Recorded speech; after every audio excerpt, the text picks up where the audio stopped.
what I got, but I get what I want. Better talk to me nice, you gon' need a bigger phone. Touchdown, yeah, the ref threw a flag for the taunt. Wanna turn me off, baby, but I'm already. Everybody want what I got, but I get what I want. Better talk to me nice, you gon' need a bigger phone. Touchdown, yeah, the ref threw a flag for the taunt. Wanna turn me off, baby, but I'm already. Yeah, I've been on 9, missed like a woman with a ring on. Welcome back to Fourth and Bonilla podcast. That's it, man. Finally, we're back. You know, that little hiatus didn't feel good. Didn't feel good. We had such good momentum, but you know what? We're just in time. We'll give our Super Bowl predictions this episode. That's but right. We also have a very, very special guest, my friend, that will be joining us. I'm super excited. Just a little background for the folks who are listening in. Our guest today, he's a man who took the Iron Man spirit from the halls of Don Bosco Prep all the way to the bright lights of the NFL. I mean, he's a standout at Northwestern. He earned first-time All-Big Ten honors before being drafted by the Chicago Bears in 2010. Over 6 professional seasons, he became a household name, most notably known for taking out Brett Favre. Today, you may have seen him as an analyst for Fox Chicago, the Big Ten Network, CHGO Bear Show. Please welcome Bosco's own Corey Wootton. Well, good, brother. What's the word, man? Talk Nothing to much, us, man. How you been? I've been good, man. Can't complain, bro. Honestly. So, Awesome, man. yeah, I live out in St. Louis now. So my wife's from there, and been out there since 2016. So. Oh, wow. All right. Nice. That's it. You're I was setting gonna roots down ask. Yeah. Yeah. Because we didn't know if you were going to be in Jersey, or going to be in Chicago, or where, really. But that's good. That's good to know. Nah, yeah. So I've been here for a minute. Cost of living is crazy. Like how Oh, my cheap it gosh. is out here. Must be living like a king, dude. Bro, our first house, we looked at a spot, and the realtor's like 190,000. I'm like, the hell is wrong with this house? She's like, nah, it's the cost of living, best school district, 2,000 for the year for tax. I'm like, something's not right. 2000. Something's not right. God. Yeah, exactly. That's the Kidding. way.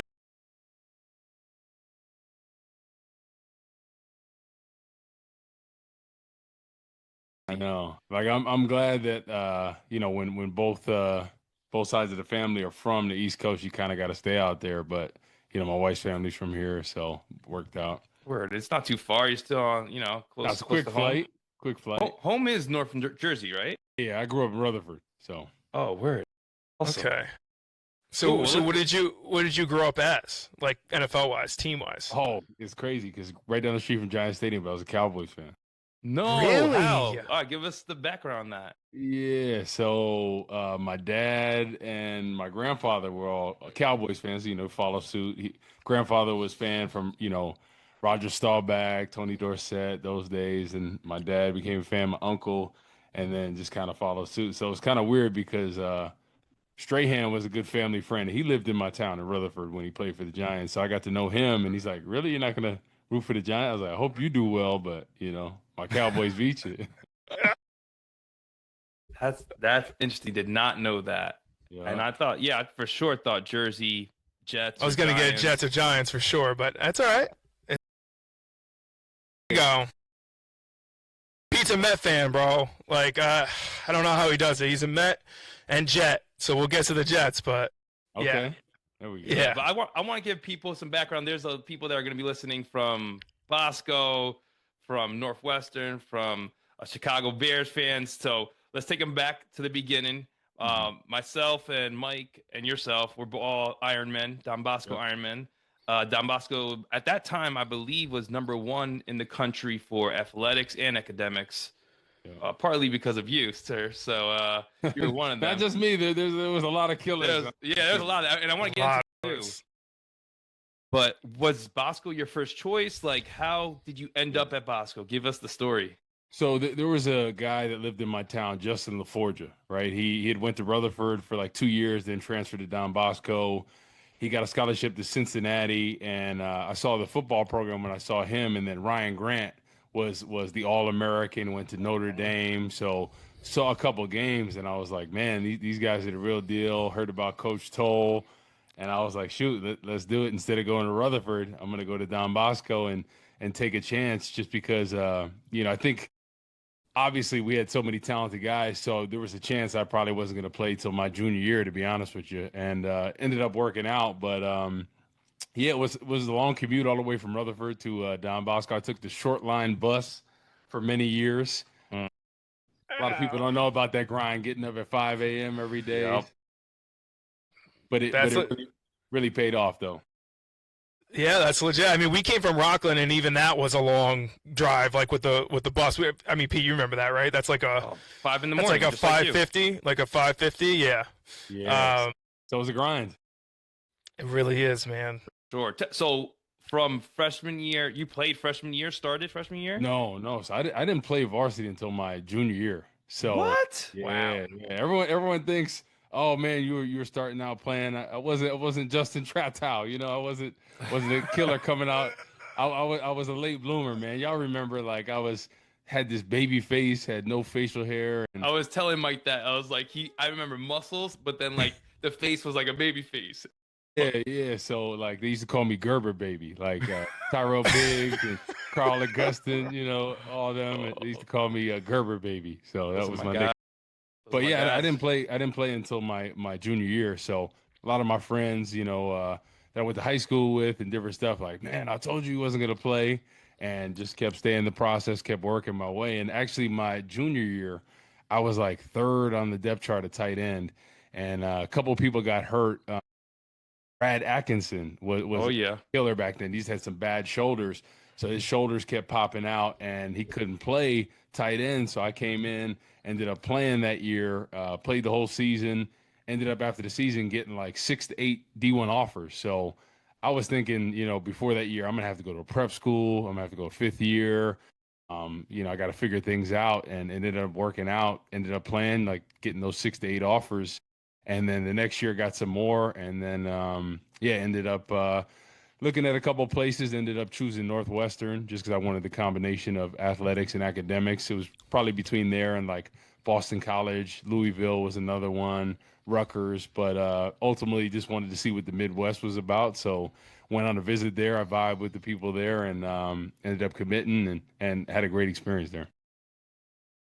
I love that, man. So when you talk about the different players that you played with, maybe just give me some names that you were thinking about, like especially with Bosco, and then who you played against. Because in that era, I mean, I even had the list from when I was there. So to give you context, I graduated 2009, so I was a little behind Pete, but Pete was with you in that 4-year sprint, and there were some dogs there too. So I mean, I'm sure you had some dogs in your time. Yeah. So one of them I mentioned, Justin Tratow. He was like a sophomore when I was a senior. Was a killer. But I think that arguably we can make an argument, right? Because most people say Cushing. Say Brian Toal is one of the best high school football players out there, like for his size, his speed, his strength. And you remember Michael Ray Garvin? That was a burner, Olympic qualifier, unbelievable, coming out of college. And Toal beat him in the 60 in the indoor at 245, 250 pounds. Not many people know that, but Brian Toal was one of the most explosive athletes I think we ever seen. He looked like a grown man at freshman year of high school. It was unbelievable. He looked like he had a family of 4 when he was but absolute monster. He played running back, he played linebacker, special. He did it all. Like that. He was a dog. So him, and then obviously playing against Bergen Catholic, right? Brian Cushing. I mean, the highlight reel, just taking people out. Unbelievable. McCourty brothers, the McCourty twins. At St. Joe's. Valley, Rockland County. Jim Dre, that played for Bergen Catholic as well, as a tight end now. He played like 9 years in the NFL. He's the Bears tight end coach now. Was a beast. Oh, there you go. Junior Gillette from Rockland County, right? Mm-hmm. Killer. Pastor, honestly, Killer. I think this is a controversial take, but I think he is one of the most talented NFL pass rushers to ever play. Just his arsenal of moves.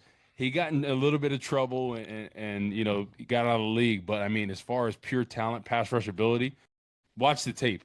Like, the things he did, he was doing, Myles Garrett, they showed him doing the Euro step. Junior Gillette was doing that back in 2010, 2011. Years ago. Bad. And I remember seeing him in like playing ball, and this guy was explosive, dude. Every sport he was. I've never seen anyone kind of like the double bounce when he would get the ball on a rebound and he had to go right back up. I was amazed. And like coming from Jersey sports, you've seen it all, right? Like we've seen all the athletes, and you see that guy, and you're just like, yeah, holy, unbelievable as an end too. He was probably 6'2", maybe 250 pounds. Like for a defensive end, that's small. But I mean, his pass rush arsenal when he was on the Saints, it was him and Cam Jordan, and they combined one year, I think, for like almost 30 sacks combined. Like he was a killer. He had a little trouble off the field with some stuff, and got a chance in Washington, tore his Achilles a couple of times. But yeah, I think arguably one of the arsenals that he had as a pass rush specialist, unbelievable. God, I played against him in the counties at Fairleigh Dickinson back in the day, and then we ran into him randomly in Florida. Yeah, Fort Lauderdale. Exactly, good dude. Every time I saw him, it was always such a good kid. It's all love, all love, love, man. And he got paid a big contract over there, so hopefully he's doing well, man. Shout out to Gillette. Yeah, for sure. Yeah. So Bosco, there was a machine, you guys #1 in the country, playing a really tough schedule. And I know the practices were even tougher, to be honest with you. Like, did that preparation, how much of a jump is it to Northwestern? And then how much of a jump is it to the Chicago Bears or the NFL in general? So it was a big jump just because, at every level, guys are bigger, stronger, faster. But I think that the biggest thing, like, I felt like practices were easier because, like, Coach Toal, Coach Lopez, Coach Morangi, Nunzio, they all got after us. I mean, it was a different era back then. You call somebody every name in the book, and, you just kind of took it. Yes, sir. No, sir. You just keep it moving. And I think that really prepared me because when I got to college, there were some teammates that were the best of the best that were, at small high schools, but they were the man, and their coach said, "Oh, you do no wrong," and all this. And they got to college, and they're getting yelled at, and they don't know how to deal with it. So when I went there, I go, "They're actually just yelling at you, they're not calling you names." I said, "Man, this is easy. Like, this is a cakewalk." Yeah. So I really think it prepared me, and like the things that we did, the amount of bear crawls and sprints after doubles, and not being able to really get that much water. I mean, there's some things that, in this day and age, people get locked up for the stuff that we did back then. For sure. I even remember that because you guys had doubles and then sometimes even like triples, really. But at that time, there was a couple of stories where the water situation, like they weren't getting it, kids were passing out, and like it got a little sketchy. Yeah, for especially sure. with the turf and stuff, because in the summer, it gets that. Yeah. Oh yeah. 15 degrees more. So. Luckily when I was in school, nobody really had any issues, but there was a couple times some of the old linemen, were passing out on the side, and you're kind of like, man, like, I used to think that made you weak, but now I realize, like, you actually need water. You need Yeah, you do that hydrate. I used to do it to Mike back in the day. Yeah, I do remember that. We were training, and he's like, "You don't need water." I'm like, "You sure? Because I'm dying right now. Like, I think I need something." Well, look, you mentioned Coach Toal. I gotta hear Coach Toal's story. I mean, I've heard like random speeches online, and obviously he was there for a couple years when I was there, so I've heard it from the boys too. But give me something. Do you remember anything that jumped out at you? Oh, I remember all the time. He would he'd have these pregame speeches, and his big thing was like military. He loved the military. So we'd always talk about that, like Okinawa and all that stuff. But I remember we had this drill called Get Out of Saigon, right? And you might have heard of this drill. So it was basically like, there's like a running back running around, and you got to get through 3 linemen that are protecting them, right? So you got to make moves on them and be able to tag off the running back. And if you didn't get them after getting through the third person, I mean, it was like an instant concussion because people would be headhunting. And he literally, this drill, Get Out of Saigon, anybody that's played for Bosco knows about this drill. I mean, we've got rocked on it a couple times. I remember my freshman year doing it with Brad Atkinson, and my man was a grown man. He looked like, say, they shaven the whole bit. I mean, he hit me so hard, I was like, where the hell am I? But you make a bunch of moves, and then all of a sudden, once you beat everybody else, they're circling around to try to get you. and before you can get the running back. So if you don't get the running back getting through that third lineman or blocker, You're shot. destroyed. You're done. And then the coach would tell you to finish him, right? Whoever's trying to get the ball carrier, and people would come, boom, boom. And you had to juke, you had to do everything you can not to get hit. People were getting blown up, but that drill was crazy.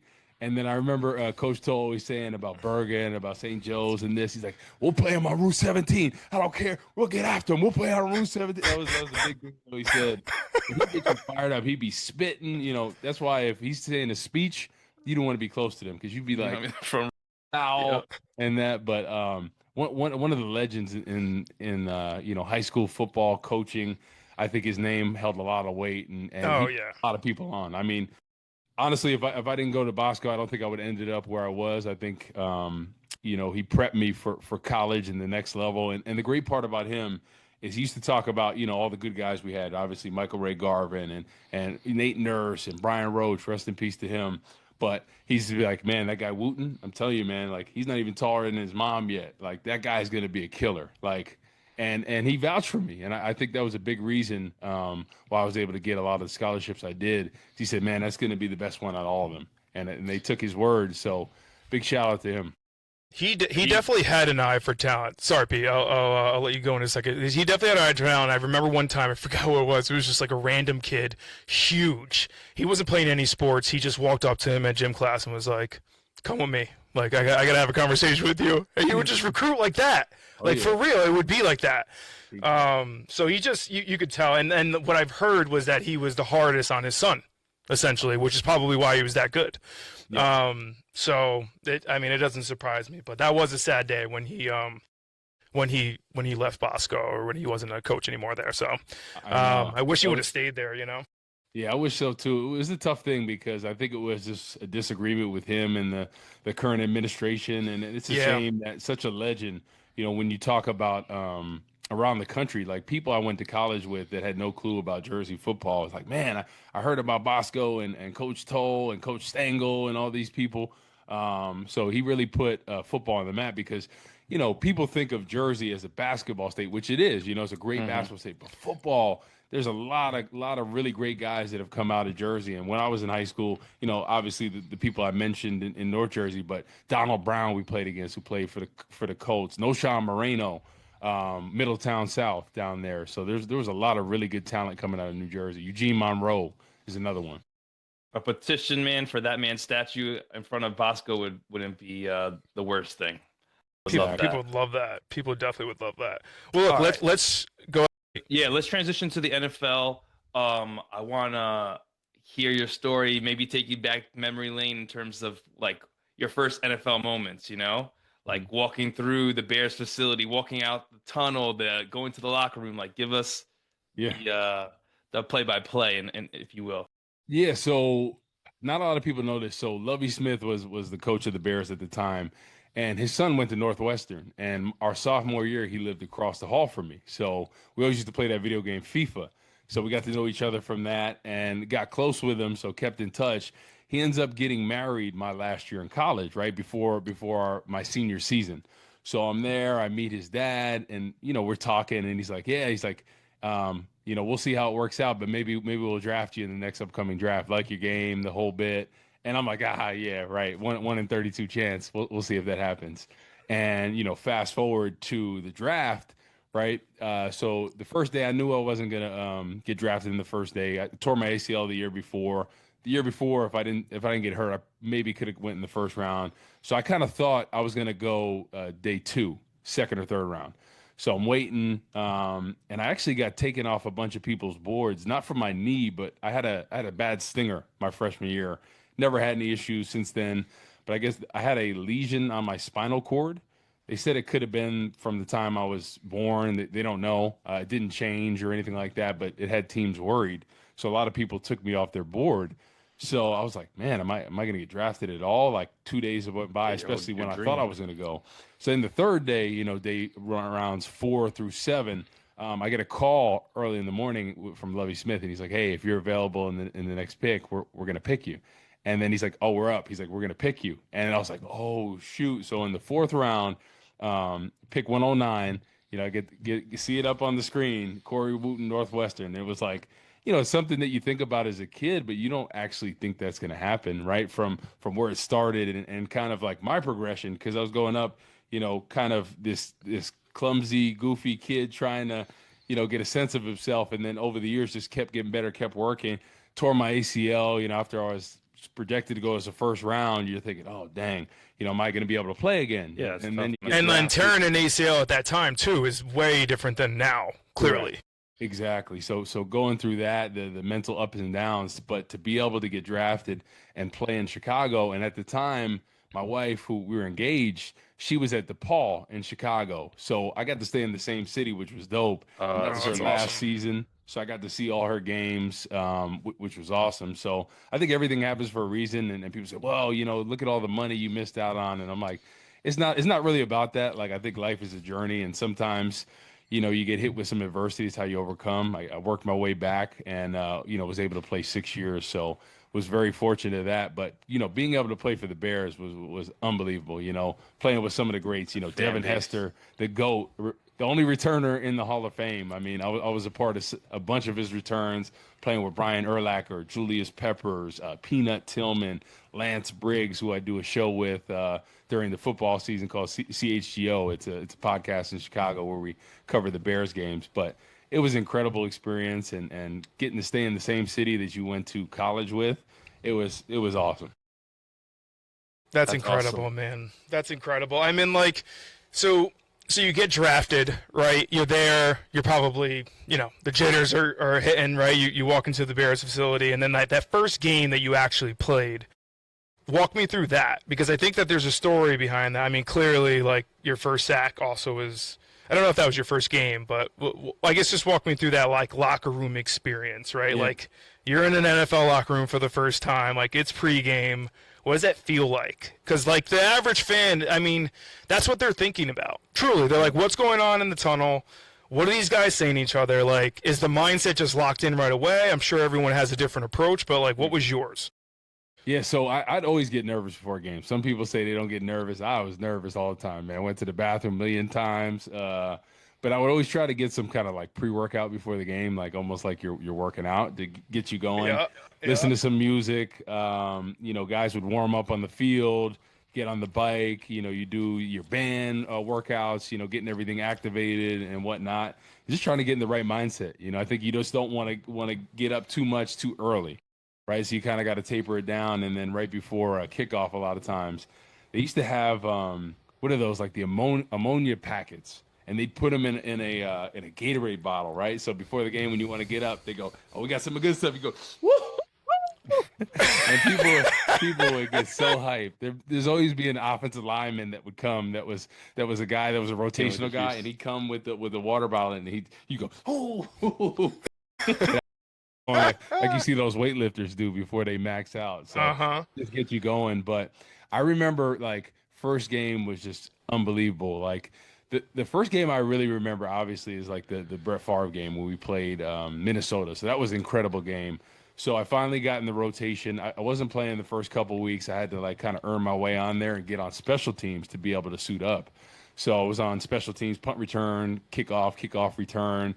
My big ass running down the Yeah, I was gonna say. It always starts in special teams, though. That's always the big jump. Exactly. In that game, the Metrodome where we were supposed to play, Minnesota, it collapsed. And there was a hole in the ceiling. So they were kind of scrambling, figuring out what we were going to do. Minnesota College just had built their outdoor stadium. So they're like, oh, let's play there. The problem was it was like 15 degrees, and they didn't have a heater underneath the field. So the ground was frozen. So they were talking about maybe playing in Detroit the next week, maybe playing 2 games in a matter of like 7 days or something. And I was like, I don't want to do that. So I ended up just making the decision, like, hey, let's just play. And the field was frozen. It was frozen. Literally, it was so hard to get your footing and things like that. But we knew somebody was going to get hurt. Like, you fall on your head the wrong way. Yeah. It's going to happen. Yeah, so that game, Devin Hester broke the record. We won the NFC North, and I got that sack on Brett Favre. But the funny part is, a lot of people don't know this part of the story. So I was the rotational guy for Julius Peppers and Israel Adonijah my first year. And I don't know what I was doing. I was on the sideline next to our defensive coordinator and line coach, Rod Marinelli. Julius Peppers is right next to me. And he's like, "Whoa, what are you doing?" And I'm like, "Oh, shoot." I was supposed to sub him in. I was looking in la la la. I don't know what was going on. Right? Our coach Marinelli calls a timeout. He's chewing me out. "Oh, you better make something happen or you're never going to play." And I'm like, "Oh, God." So I go out there. Right after we burn the timeout, he's looking at me with death eyes, like, make something happen. And that next play, was pass rushing against Bryant McKinney. And I'm a big guy, but this guy is like 6'9", like 355 pounds. He's one of the biggest dudes you'll ever see in your life. Like, Yeah. mountain of a man. Got around him, got to Brett Favre, slammed him on the ground. Ball comes out. I don't even know what happens. Like, after the play, I'm on punt return, and Earl Bennett's a wide receiver. I told him, I go, "What happened?" He goes, "Man, you slammed Favre to the ground. The ball came out." I was like, "I don't know what happened." It was such a blur. Like, literally. Well, I'm sure your adrenaline's fucking running through you. Yeah, I'm thinking I'm never going to play again. I got to make something happen. And in a play, and afterwards they talked about it in the team meeting room and the D-line room. But I was like, I redeemed myself because I was on the verge of not playing again. And that was a big year for us. We made it all the way to the NFC Championship and was a key part of the rotation down the stretch. But that would have sucked to never to finally get the opportunity.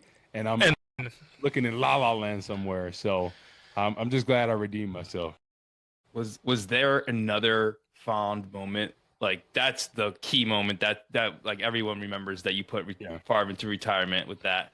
But was there another moment in your Bears career or your Vikings career that you stands out? So I would say probably when I became a starter in 2012, like hearing your name come out of the tunnel. And it's funny, the first time I got my name called out, I thought I was getting booed, but they said "woo." So like the whole crowd did it, and I was like, did I get booed? And they were like, "No, man, they were saying woo." I was like, "Oh." So anytime I got a sack or something, they would yell out "woo," like they used to do with Daryl Moose Johnson. They'd be like "Moose." So I was like, man, that's the coolest thing to see that, because you dream about getting your name called out of the tunnel, and everyone just going nuts, and you running out there and do your thing, and that was just an incredible feeling. That's awesome. That's amazing, man. And out of all the players that you were mentioning before, like, is there one in particular that just changed your game that was just like I see the NFL different now that I've had this conversation or, played with whoever? For sure. So there's a guy that not a lot of people, like, if you weren't a Bears fan, maybe don't know about, but he was a starter. He's a guy from Canada, Israel Donajee, right? He went to Manitoba College and ended up his career with the Cleveland Browns as a special teamer, and then made his way to the Bears, played 9 years for the Bears, and was like defensive end like myself, 6'6". He was like about 300 pounds at one point, playing D tackle and stuff. Literally made his career, started out as special teams, was an ace there, and then finally got his opportunity in 2010, my first year. And he was the starter there 2010, 2011, and was just an incredible mentor, like one of the best guys. Like, nobody could ever say anything bad about him because we were competing for a spot, and I ended up starting over him in 2012, but he was still a key part of the rotation, and he never felt any type of way. He never treated me different, but he's one of those guys that like would give you the shirt off his back and like was a true mentor and like what you want to see in an NFL locker room, because not everybody's like that. But I think he was arguably like one of my favorite teammates, and just anything you needed, he would help you out. Like when I was trying to figure out the plays and figure out different things, because at the end of the day, some people would be like, "I ain't gonna help him. Like that's my competition." Yeah, for sure. But I think he's a guy that's really set himself up well. He's involved in a bunch of businesses in Chicago, owns a bunch of restaurants and workout facility, and still talk to him to this day. I don't talk to him as much, but now I got to talk to him some more.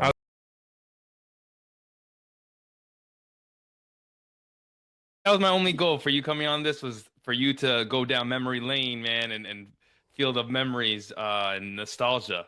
But let's talk about the current, the present right now. Yep. Ben Johnson, this playoff run. Yep. Like, give me your thoughts. Yeah, so this offseason, I thought, hey, the Bears had to do everything they could to get Ben Johnson. Like, he is the guy that, especially with Caleb Williams, he has all the talent in the world. He's clear cut. Somebody to mold him, right? And I thought Ben Johnson, what he did for Jared Goff was unbelievable. Because Jared Goff, was on the Rams. Sean McVay said, hey, I can't win with this guy. And then all of a sudden, Ben Johnson, what he was able to do for his career and that offense was unbelievable. So you look at Chicago, that's always been a defensive-minded team. I thought, man, you have to go against that and go with the offensive-minded coach. And that's what this league is becoming. Let's go with an offensive-minded head coach to really mold the quarterback, and it paid dividends. Like the first 2 games, honestly, I don't know if you guys tuned in to the first game against the Vikings, right? When J.J. McCarthy had that big, crazy comeback, and everyone's like, oh, Caleb's this. And then the second game of the season, they get blown out by Detroit, and you're kind of like, is this going to Yep. And then all of a sudden they play Dallas, and Caleb Williams has a great game, and it's kind of up and down until like the last 6 weeks of the season. But you got to look at it like they had the first quarterback to almost throw for 4,000 yards. I think he's the franchise leader right now in a single season. And he hasn't even scratched the surface of what he can do. So I think it's gonna continue to take time. But the ability to like make plays, he is a natural playmaker, Caleb Williams, that is. And I think once he can work on the accuracy and just taking what the defense gives him, because he always wants to make that big play, and I love that about him. But you look at the great quarterbacks, right? The Tom Brady's and some of these other guys, and even Patrick Mahomes, right, is more of a mobile guy. Takes what the defense gives him, and I think Caleb Williams, as time goes on, he'll learn that. But you look at Chicago, what they're building with all the young receivers, a guy like Luther Burden, right? You look at Colston Loveland. He's going to be like a Travis Kelce type. I think he's going to be one of the league's best tight ends. I mean, nightmare matchups, 6'5", 260 pounds, runs like a gazelle, can inline block. The two-headed monster that they had at running back with Manungai, another Bosco. Another Bosco. Yes, sir. So I think what they're building there offensively, I think they're going to be a force to be reckoned with. I think the only thing they need to improve on, which held them back this year, is the pass rush. So I'm looking at it like they really need a pass rusher. Obviously, Max Crosby has said some good things about Ben Johnson. Could there be a trade, right? DJ Moore is a wide receiver. Raiders need a wide receiver. We need a defensive end, clear some cap space. I know they're trying to rebuild. So is that a situation where they can work a trade with get Max Crosby? That would be ideal. I mean, you want to talk about a dog? That guy's a dog. I mean, everyone knows it in the league. So if he comes, that's what I was going to ask. Like, what's the Bears situation in terms of like cap space and trading and picking up free agent? Like, do they have it or do they don't? They do have some cap space. I think you'd have to trade a first round at least, and then potentially another third or fourth, and then potentially another player. So it all depends. But I think the thing is, the Bears, honestly, like, I thought this was a year that, like, if they won that Rams game, anything is possible. I really thought that because they were at a point where there was no team that really scared me in the NFC or AFC rather. Like, I thought this was a wide open year where on any given Sunday, anybody can beat anybody. And they played the Rams tough. I mean, Matthew Stafford had one of his lowest totals. And then you look at what he did to Seattle. I mean, he put up some numbers on them. So I feel like the Bears, despite all their lack of pass rush, played them pretty well. So I kind of thought, hey, you never know. Never count the Bears out because through 3 quarters all the time, right? They're getting beat. Oh, they suck this. And then all of a sudden, fourth quarter, Caleb Williams comes back on them. So you kind of thought, hey, you never know. So that's why I'm thinking, even though it might be a steep price to get a guy like Max Crosby, in this league, it's about winning now. And I think they're primed and ready to go offensively. They have great secondary. They got some good linebackers. I think the defensive line is something you got to rebuild. And, you think about it, how much of a difference that can make with the rush and cover. Montez Sweat is pretty good on the left side. He just didn't have anybody to complement him. All of a sudden you bring Crosby in there and you bring a 3 technique that can get off the ball, back like Tommy Harris was there, for the Bears, like when he was healthy. It's such an advantage. That's incredible, man. That's incredible. I mean, to me, I think there's also times when, like, sure, Ben's a great coach, and I think his aggressiveness and the way he calls the game sometimes, I think that set him back a little this year. And, like, maybe coming from Detroit, he kind of gets that from Dan Campbell. But, like, I don't know. I think he'll live and learn as a first coach, and you got to have faith in him. Obviously, this run was incredible. So what I love to see, as coming from a Jet fan, and it's a nice pivot for the next question here, is like you see Chicago come alive again. And like when you see a town who's starving for, excuse me, some wins, it just charges the team. Maybe you could talk even about that. Like when a team is like really on fire and the fan base is there, like how much does that really help the players? Like, is it that much of a factor? It is such a factor. I think that's why down the stretch, especially in that Rams game, talking to different people that were at the stadium, because we always do our show from the studio, but talking to people I knew that were there, they were like, that place was rocking. It's electric. And back even when I played in 2010, we played Green Bay for the NFC Championship. That's the game that Jay Cutler sprained his MCL. And people were giving flack about that game. BJ Raji from Westwood hit us with the pick six and did the hula dance, the big fella. But yeah, like that place was rocking. I remember the crowd on third down. I mean, you could barely hear. And I think that gives such a lift and a boost to the defense. Like it just recharged you. Then you get off the field, the crowd's rocking. And then, you kind of thought, hey, man, if the offense can deliver. They had talked about that play with Caleb Williams when he scrambled backwards 30 yards and delivered that dart to Cole Kmet. They said the place went nuts. Yeah, the earthquake, they said. It was shaking the stadium. Exactly. So those are the type of plays. Like, I don't know if you guys were watching live. Like, we were watching. Oh, yeah, we were watching it. I could not believe it. Like, there was like a reaction video, and I was like, it was one of those things that you're like, what is he going to remember do where next? you were when it happened? Yeah. Yeah, and the crazy part is, like, I think Caleb Williams gets a lot of flack, and I know early on I was kind of like, I was on the fence about him because if I'm starting a team, I want somebody that's a leader. And early on, I think people didn't really buy into him. And then over time, him grinding and showing his worth and showing that he's a leader, people bought into that. And sometimes you got to earn it. And I don't think it's given out day one. So I think he earned it over the course of the season. And you saw him getting fired up. And that's what I love. People say, oh, man, he's yelling at his teammates. But you look at Tom Brady, you look at Patrick Mahomes. They all do it. Yes. Because they're getting fired up and you're rallying the troops. So I really think he earned everybody's respect. I think people were genuinely on the fence on him, especially when they weren't doing well. But the one thing that I love about him that I think he's going to be one of the greats is his confidence. It never wavered. Right? It didn't matter if he had one of the worst games. He threw for 110 yards. He threw 3 picks.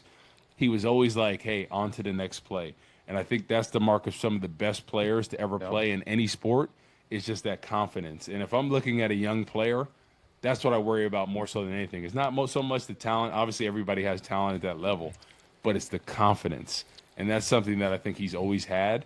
And, he's really grown on me. I'm telling you, I was on the fence on him because I'm like, I just don't know. I'm hearing reports. You don't know. People were talking about he wasn't serious about the offense or he wasn't understanding it. And, I think as time went on, he really dove into it. And I think he's a winner. He wants to win. Well, you know what it is? Like, so this is my take on these quarterbacks, right, that, like, get drafted so high in the draft. There's just so much pressure on them, and then the organization and then the media, and it's like you give, like, I would argue that there's probably more success for quarterbacks who are drafted later on in the NFL draft than there is in, like, the number one. Like, how many stories have we seen where it's happened like that? I mean, Caleb is...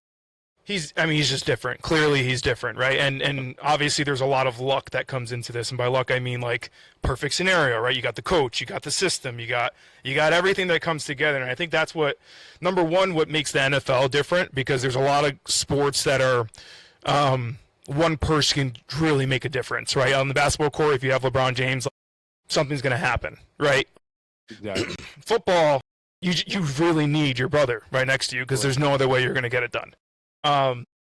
So I guess just a quick transition, because I'm a selfish Jets fan and I need to get this. I'm talking to an NFL player. Talk to me, man. What do the Jets need to do to turn this around? Like, from someone who's been in the league, who's been around, like, what do they need to do? Yeah, I mean, to be honest, I don't know if Aaron Glenn is the answer. Like, if I'm running a franchise, just look at the trends. Look at all the teams that are, in the playoffs and making a lasting run this year. All had offensive-minded head coaches. And especially you look at, like, Justin Fields was your guy's quarterback. And I look at him, and I love Justin Fields. I think he's a competitor and all that. I think, obviously he's got to play better, but I think he's had the short end of the stick sometimes, especially in Chicago. They didn't really build around him. And I really thought this year he was going to turn it on, especially after that first game against the Steelers. I'm like, man, oh my God, so confident. Me too. And I think that game really killed the Jets' momentum. If they win that game, we could be talking about a different season, honestly, because I look at them and they're not a veteran enough team to go down 0-2 or 0-3 and really bounce back. Like they don't have that. But, if I'm the Jets, I'm looking for, if Aaron Glenn, you feel comfortable about him going forward, I think you have to have an absolute dog as an offensive coordinator. And depending on what you're going to do in the draft, if you're going to get a quarterback or not, have a veteran guy that's going to step in for a year. This is your rebuild season. You sit out whoever you draft if you go quarterback for a full year.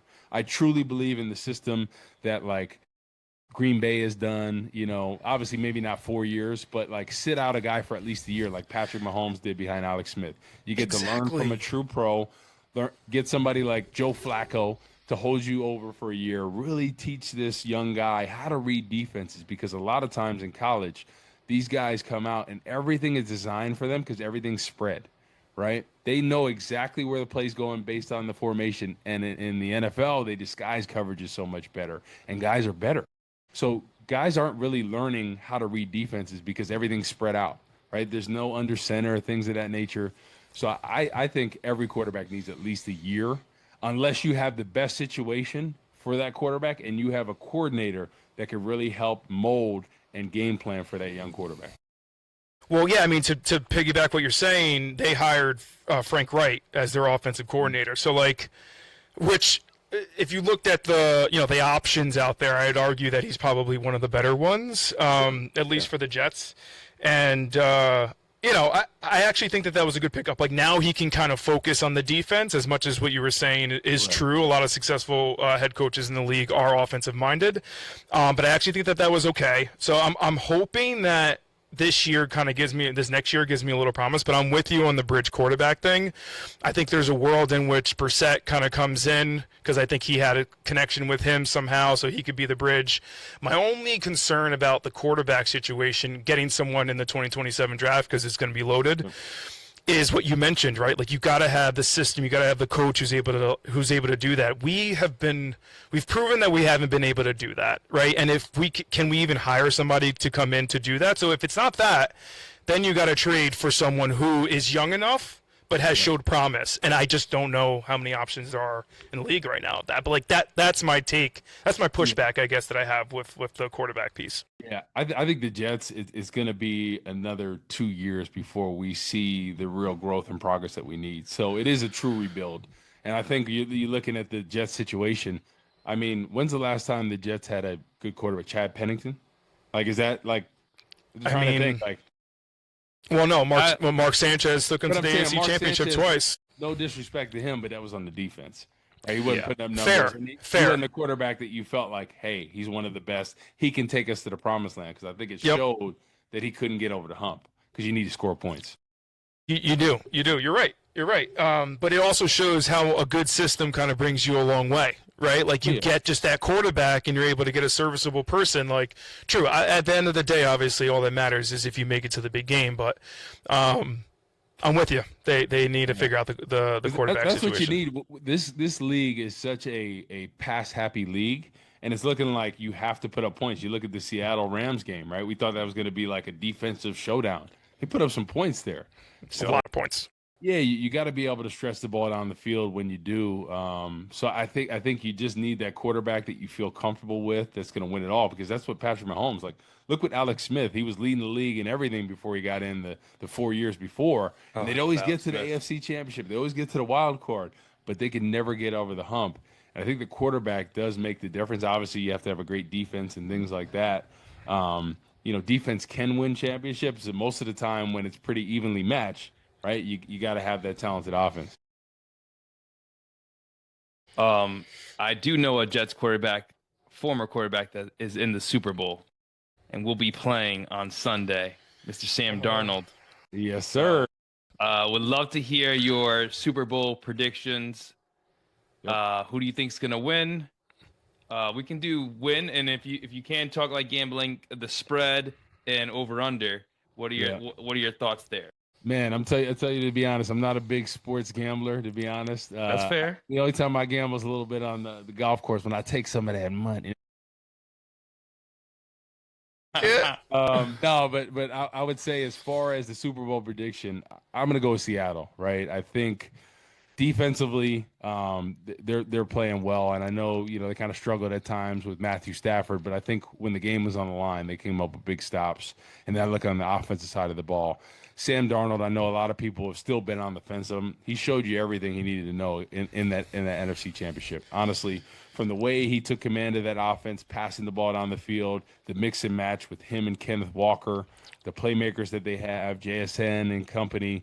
I'm rooting for him, and I think the one great thing, because obviously you guys followed him when he was on the Jets, but the one thing, like, he was in a dark place, and he's talked about it, right? We've seen ghosts, and he didn't have confidence in his ability, and then he went to the 49ers, right, and learned under a great head coach in Shanahan there, and learned how to read defenses and things like that. Then he goes to Kevin O'Connell, as another offensive mastermind, and really understands and has this breakout season. And if I'm the Vikings, I would have kept him. 3-year deal, 2-year guaranteed. Let McCarthy learn under him and keep it moving. But they decided not to, and I think they're regretting that decision. And he seems like a great guy. I'm hoping he wins it all, and it's the ultimate comeback story. Somebody that you counted out that you thought could never play in this league. And I know a lot of Jets fans are probably like, he's trash, he's this.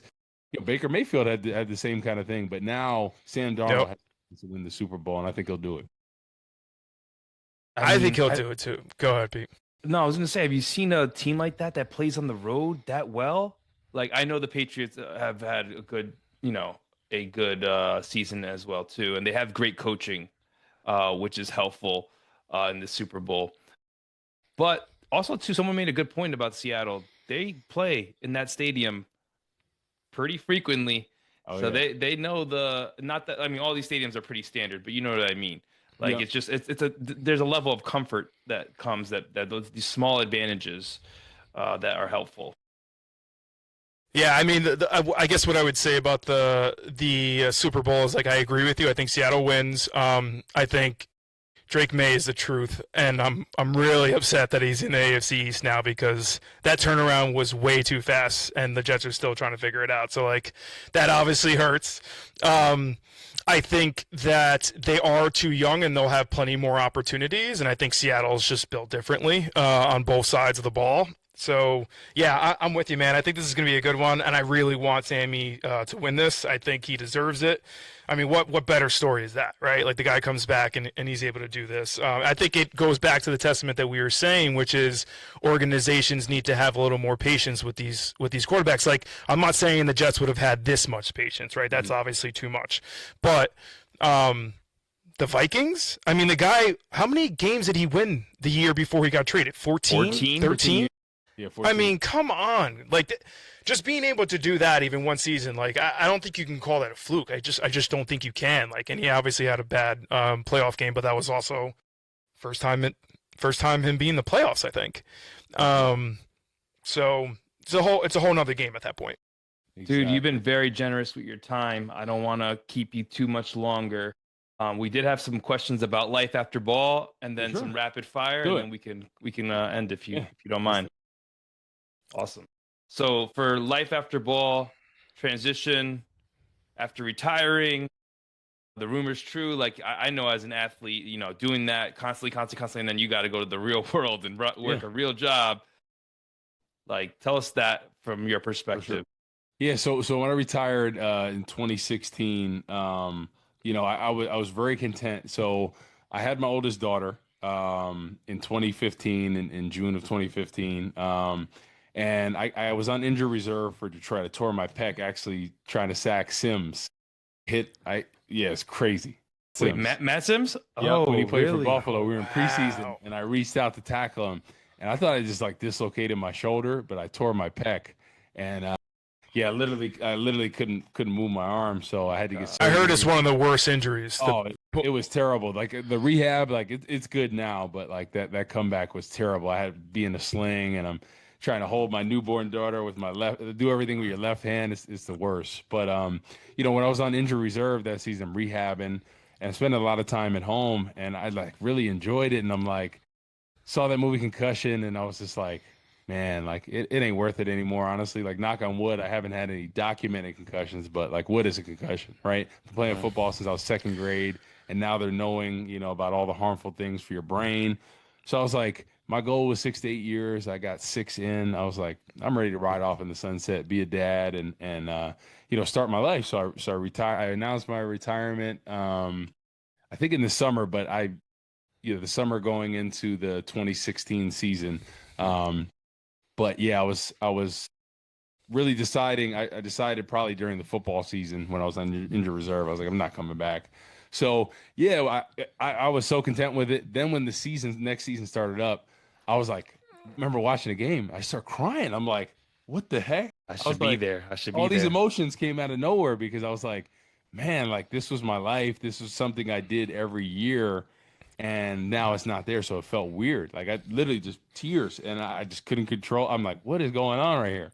So a couple of months go by, and then I'm like completely content. Like I was like a little like I could still play, I could still play. And a couple of months later, I was like really content with it, and I've been super happy with the decision. So right afterwards, I'm watching that show Flip or Flop, right, on HGTV, and Yeah. I'm like, man, I could do that. So, literally in St. Louis market, we were talking about it, how easy the cost of living is, right? So you can Yep. acquire a property, like one of my properties I acquired for like $70,000. Oh my God. Put 50,000 into it and sold it for like 200,000. And all of a sudden I kept doing a bunch of properties, right? And I did up to like 20. And I was talking to my carpet guy that does my carpet, and he's like, dude, tell me about the flips. I've always done rentals. And I'm like, man, tell me about the rentals. And he's like, man, I do rentals, I do Section 8. And I'm like, I don't know, man. I've heard some things about it. He's like, no, it's the best. He goes, man, I've had the same tenants for going on 10 years. They're awesome, people, they take care of the place. Section 8 pays their rent. I'm providing a great service for them, so it's a win-win. So I was like, oh shoot, okay, let's see about this. I went from, I bought 6 of those properties, then bought another 4, and had them since 2019. I still do a few flips every year. Haven't done any in a couple of years just because the market's been so tough, but Crazy. still have those properties, plan to hold on to them for a while. So I own them, own a real estate company. I own a golf simulator in my hometown, West End Golf Club right here in Rutherford. There it is. As a Okay. golfers, you got to check it out. And then I work in med device sales for a company Stryker that was right by Bosco in Mawa. They have one of the Yep. headquarters. I remember that. Yeah, so I work for Yep. Stryker. So I've been there 3 years and been loving it. So it's always a great introduction when somebody's like, "Man, you're really big. Did you play in the NFL?" Well, actually, Doc, yes, I did. So it's a great story, and yeah, I've loved it. I love people, love building relationships, and that's what sales is. So when you have a great relationship with somebody, you're not selling. So that's what I've done, and it's allowed me to have a flexible schedule, do something I enjoy, and have a purpose beyond football. With the different investments and medical device sales. So I think that's a big thing. Like that transition and not having maybe a purpose or something to take you there, whether it's your job, whether it's donating your time and things like that. I think some people get in that rut where they just have nothing that gives them purpose when they're done with sports. Yep. Because at any level, right, even if you played in college, there is that, oh man, this feels weird, right? And then think about guys that played 6 to 10 to 15 years in a professional sport. That was your identity. So now all of a sudden, like, how do you find love and passion in something else? And I think I have found that in med device sales. And people always say, man, like you always talk about how much you love it and things like that. So it's good that I found something that I enjoy and gives me a sense of purpose. You're wearing a lot of hats. I was peeping the LinkedIn beforehand. And I was like, man, everything's saying current, and there's about 4 of them that he's employed. And I love it. I've done broadcasting since I retired. I used to work for Broadcasting, too. Fox out in Chicago, Big Ten Network, and now I've worked for CHGO because the podcast game is crazy now. Like it's like one of It's the everywhere. podcasts in Chicago. So it's during the season. If you guys want some Bear stuff, you gotta check us out. CHGO. So Oh, dude, we actually told a couple of people about. I was like, hey, I'm going to be talking to one of high school buddy, Chicago Bear, and they're like, what? And they were mentioning how they listen to CHGO. So, yeah, dude, you have fans. yeah. But you guys golf at all? Mike, did you have any questions? Mike's more of a bigger golfer than I am. Not that big, Corey. I'm not gonna say that I am and like lie to you. But I played before. I love, it's obviously one of those things where it's like you go out with your friends, you're gonna have a ball no matter what, even if you're not that good. But I feel like I'm so competitive that if I'm not good, I'm just like, now I feel like I'm wasting my time. Yeah, It's so hard. Golf, you got to put time into it. You really do, man. You really do. But it seems like you love it, man. It seems like I see the hat. I've seen videos. You guys are, you're always out there. So how often are you golfing? Oh, so I try to get out during golf season once to twice a week, usually once, but at least twice. So I joined the country club out here in St. Louis and really enjoyed it. So they got 218s there, which is fun. But golf is one of those games that, like, when you're a retired athlete, like, I don't want to play basketball or, tear an Achilles or something at this stage. Exactly. So I think golf is one of those things that you can do, when you're married and you're like, hey, I'm going to go golf with the boys. But you can have a couple of drinks, have a good time, and still be home at a reasonable hour and not be out all night. Yeah, that's exactly right, man. I've been there where I just, as an athlete, you get on the course, you can't hit. I'm hitting into the woods, but I hit one good one. And I'm like, man, if it brings you back every time. Yeah. Yep. That's what got me. My cousin, DeSanzo, he actually got me into it. Yeah. Oh shit, I didn't know that. Yeah. So he came out here during the pandemic, and we had a driving range right around the corner from where I live. And he's like, he just go to the driving range and just hit bombs. Like, he hit the ball a mile. And so we go there, and he shows me a couple things. I'm boom, hitting the ball. He's like, man, that's probably like 300 yards. So I go to Golf Galaxy. I get a starter set, like Top Flight, garbage clubs, get them extended, do it for a couple months, then upgrade to Callaway and TaylorMade and all this stuff. And now I upgrade drivers and all this every year, thinking that's going to change my game. I'm going to put money into the lesson. When I suck, it's not the club's fault. It's my fault. Yeah. Well, you know what? You got to work on your game and keep working on it. Eventually you get, you get better each time you play. So yeah, I play sometimes with Toal when I come back. He's a member out in Forest Hills. So he's a pretty good golfer too. So I didn't get out with him this year, but I got to get out with him next time I come back. Well, I'm sure you're talking real estate with him too. He's doing in the real estate game as well. He's real big in the real estate. I have some real. That boy's got an empire over there. So shout out to him. Yeah, we got to get him on the pod. So Pete and Woot, give the good word. Definitely do it. Yeah, for sure. For sure. And his story is great too, right? You're talking about a good story, man. Oh, yeah. Winning at all three levels, it's very unique. That's for sure. He's got a Super Bowl ring. He's got a national championship ring. Got a bunch of state rings. He's probably got 7 total. I was just thinking about that. Like, how many people truly in the world do you think has been in the NFL that actually has that history, that have won at all 3 levels? Like, I don't think it's a big list at all. Yeah, and the crazy part is, me and him played in Minnesota together. We were for the. I was gonna ask. That's right, because I saw Minnesota was towards the end. I didn't know if you guys merged. Okay, so you did. Oh yeah, so it was that must have been amazing.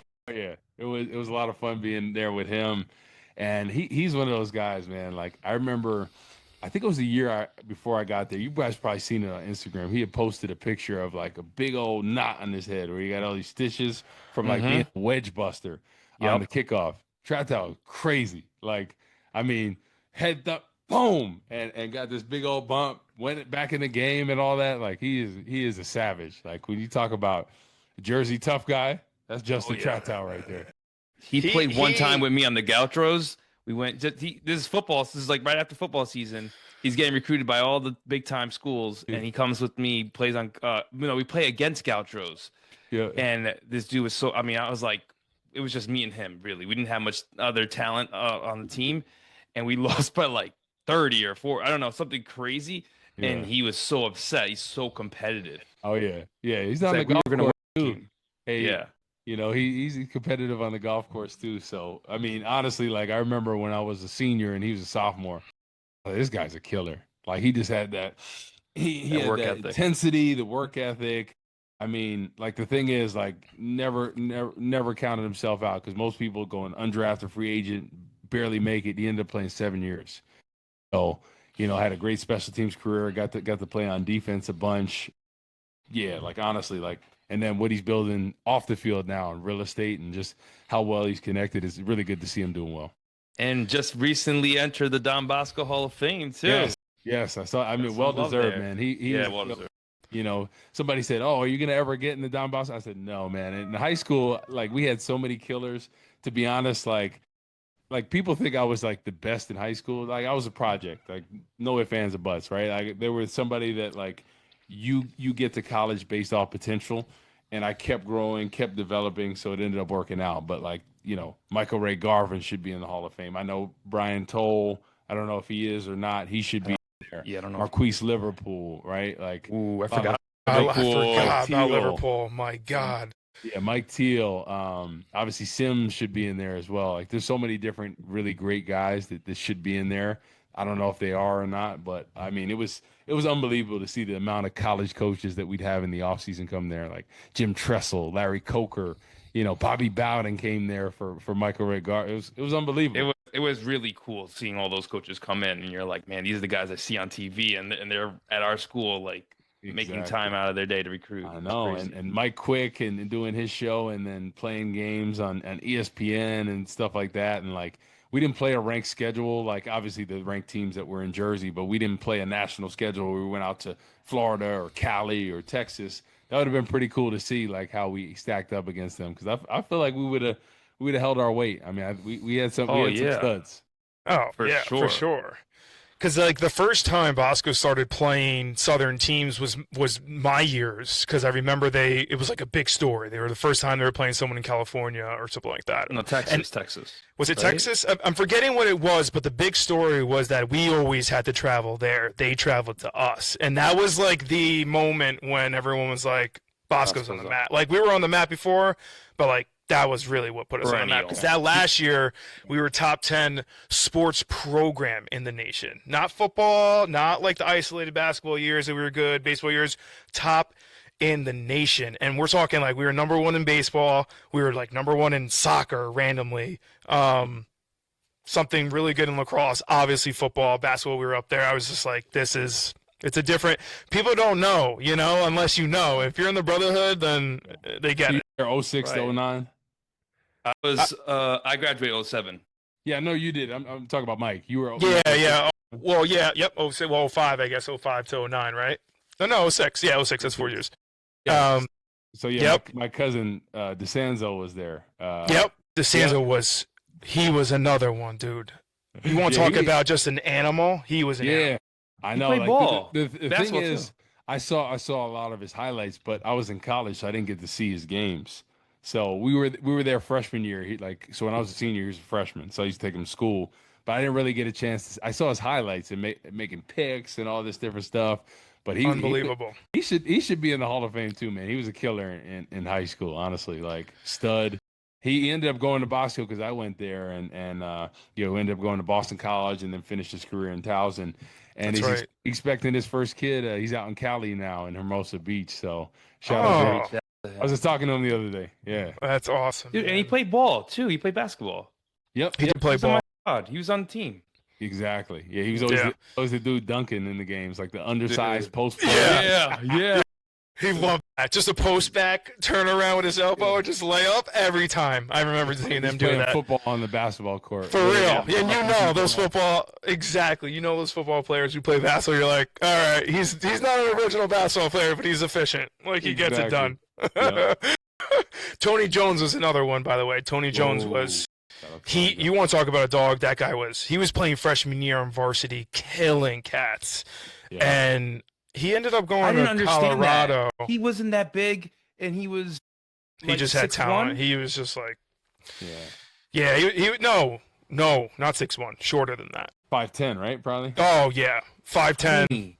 Yeah. I mean, he's like Manungai, like the Bears running back, like that kind of height. You know who I think is one of the best athletes to go. I think I know who you're about to say. Wayne Drummond. Start with a C. Oh, Wayne Drummond. Remember Wayne Drummond? Yes. That guy literally was like, where did he end up going? Did he go back to Spring Valley for high school? He went to St. Joe's. He transferred to St. Joe's. Okay. And I don't know if he graduated from there or if he went. Yeah. Wayne Drummond. I remember him as like a freshman I mean, looked like a grown man, dude. He had like literally like 6-pack. He was like 200 pounds. Could like stand under the rim and dunk like at like 5'10". Like unbelievable athlete, fast as can be, strong as an ox. Like those are some of those people. Like you wonder if they stayed there and stayed the path. Like is there somebody that should have been playing on Sundays? I thought you were going to say Brian Callahan. Pete, that was the guy. A great player, but as far as athlete though, yeah, like he was good though. Like in high school, But he didn't try. You couldn't get him in the gym. You couldn't, right? No, he was a good hooper too. Yeah, he did everything. He didn't practice though. He hated practicing and hated lifting weights. Exactly. I'm so happy you brought up his name because that was. I'm like thinking in my head. I'm like, what's his name? What's his name? Callahan. He was just natural talent though. Like he was that guy who you put him on the field and he's making moves and you're just like, how is he doing this kind of thing? And then IQ.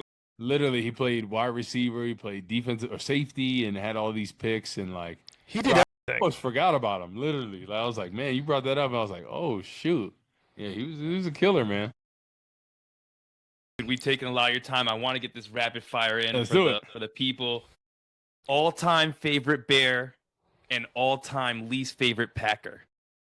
All-time favorite Bear. Oh man, that I play with or just? Let's say who you played with. I think that's fair. So I'd probably say Israel Donahue. Who you said before, right? Yeah, yep, exactly. And then your least favorite Packer. Yeah. I'd probably say Brett Favre. Because he terrorized the Bears for so many years, and I had to take him out at the end. No, I'm just kidding. But wait, Brett Favre is because he torched the Bears so much. And you haven't had a conversation with him Never. Since that day? I mean, after the game, he was so out of it, like he didn't even know where he was. Got to make this happen. We got to make a comment. I'm sure. Where he said he barely pushed me. I tripped. Okay. Yeah. No. Exactly. We all saw the tape. I know. All right. If the Bears move from Soldier Field, where do they go? Arlington. Or if they move, and if they do, where do they go? I'm gonna say no. They're not gonna move. I think they're trying to get it to work in the city because, like, I don't know if you guys have been to Soldier Field or anything. It's an experience. If you haven't, I suggest going to a game. I don't know if they're playing the Jets or if you just want to get out to get a game because that place gets rocking. It's an awesome place right on the lake. They should keep it down there. It's iconic. Yeah, they might have to do some renovations, but it'd feel weird to have it in Arlington Heights, or they said Northwest Indiana, which would be like Gary, Indiana.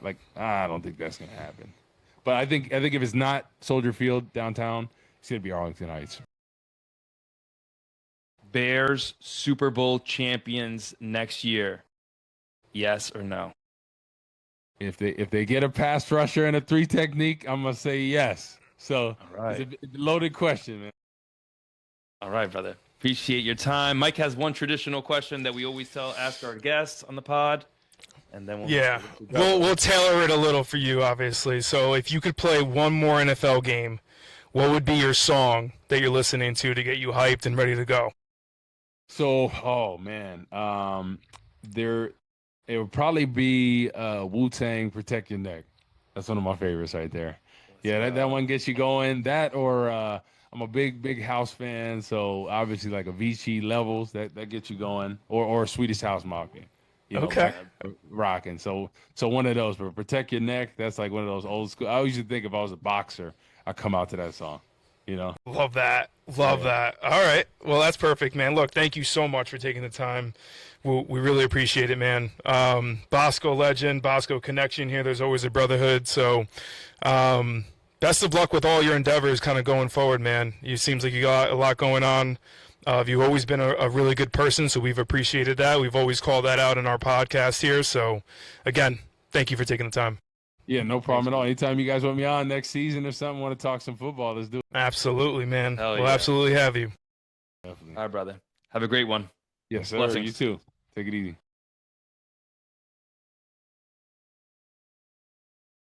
Come on now. Come on. Are you not entertained? Shit. Why you are here? Woot's the man, dude. you can talk about a guy who's down to earth and just gets it.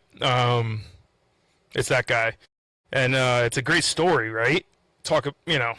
He even said it himself, like he's just humble about it, but he wasn't that. He's saying he wasn't that dude coming out of high school, which like there was just obviously a lot of dogs in that team, so it's hard to be that dude.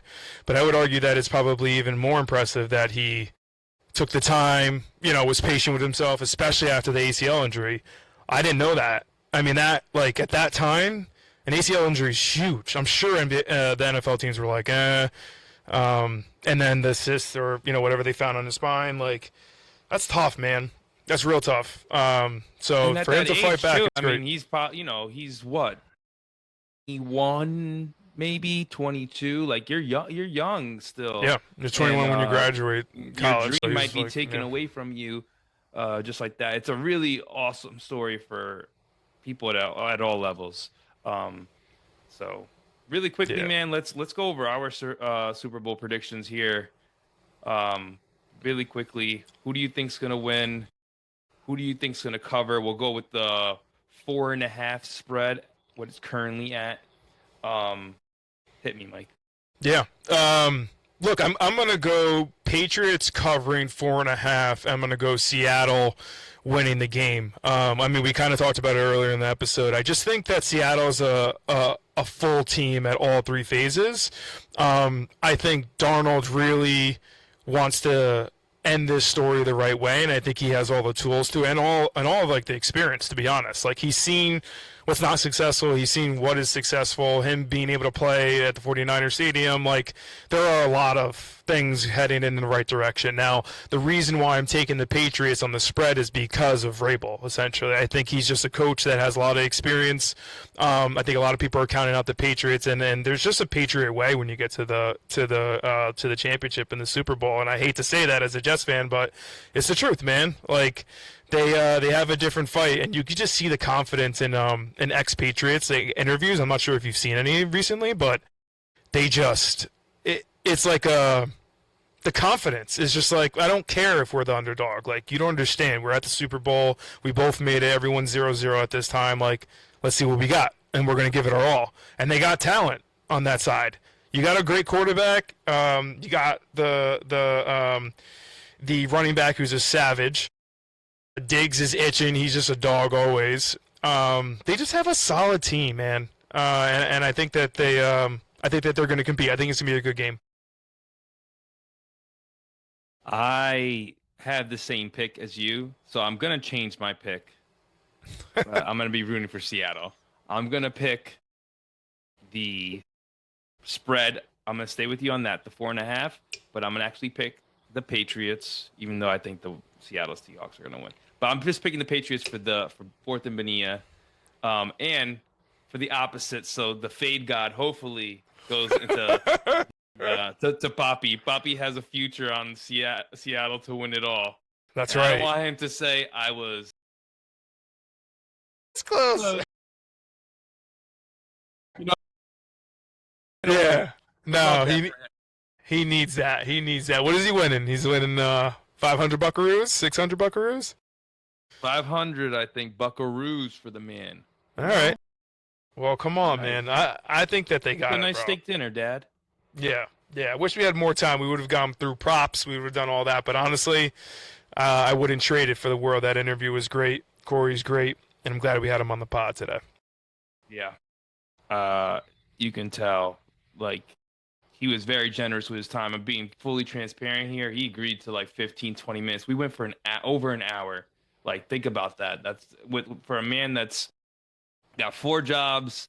He's got a wife and kids. So I really, really appreciate his time. And let's give us an outro, baby. Let's go. Woo! That's going to do it for this episode of 4th and Bonilla podcast. I'm Commish Bones. That's Commish Papi. And we're headed to the locker room. Remember, it's not just football here. It's La Familia. We'll see you next time. Deuces. Peace. Everybody want what I got, but I get what I want. Better talk to me nice, you gon' need a bigger font. Touchdown, yeah, the ref threw a flag for the taunt. Wanna turn me off, baby, but I'm all ready. Everybody want what I got, but I get what I want. Better talk to me nice, you gon' need a bigger font. Touchdown, yeah, the ref threw a flag for the taunt. Wanna turn me off, baby, but I'm all ready. Yeah, I've been on. Find a bad chick to put a pin on. And a stat sheet to put a win on. A W coming. This the marathon and none of you running. The big flow, man, the boys abundant. Like, why you talking about a goal if I done already done it? I've been the one, but I keep it 100. You know I keep it a whole buck. They want me to hold up. Want a slice of the cheese, I'm keeping the cold cuts. Is you nuts? Then hold that. Why my haters all Walmart? No, they roll back. And my crew get a win, I get a W too. But I don't owe tax in my own bracket, yeah, they know that. Cause everybody want what I got, but I get what I want. Better talk to me nice, you gon' need a bigger font. Touchdown, yeah, the ref threw a flag for the taunt. Wanna turn me off, baby, but I'm all ready. Everybody want what I got, but I get what I want. Better talk to me nice, you gon' need a bigger font. Touchdown, yeah, the ref threw a flag for the taunt. Wanna turn me off, baby, but I'm all ready. Yeah, I've been on. Nah, I ain't missed like a woman with a ring on. You can see the motion like when you turn a ring on. The Thorb ain't sent a boy, nothing I can sing on. So low key, I gotta get your bars. Like the one that I be serving at. You was taking shots, but I ain't really hear a word of that. Girls that I been meeting, they belong where I'm swerving at. Couldn't cover up them flaws with a turtleneck. Boyfriend the worst, but I'm the man of this shit. I ain't asking for it, baby, I'm demanding this shit. I'm tryna put the whole team on like the back of a t-shirt after you win a championship. Last one standing, October Stanton. You act like I just popped about the blue Chris Hansen. I've been going hard since Game Boy Advances. The big day coming, I gave you enough chances. Everybody want what I got, but I get what I want. Better talk to me nice, you gon' need a bigger font. Touchdown, yeah, the ref threw a flag for the taunt. Wanna turn me off, baby, but I'm all ready. Everybody want what I got, but I get what I want. Better talk to me nice, you gon' need a bigger font. Touchdown, yeah, the ref threw a flag for the taunt. Wanna turn me off, baby, but I'm already on.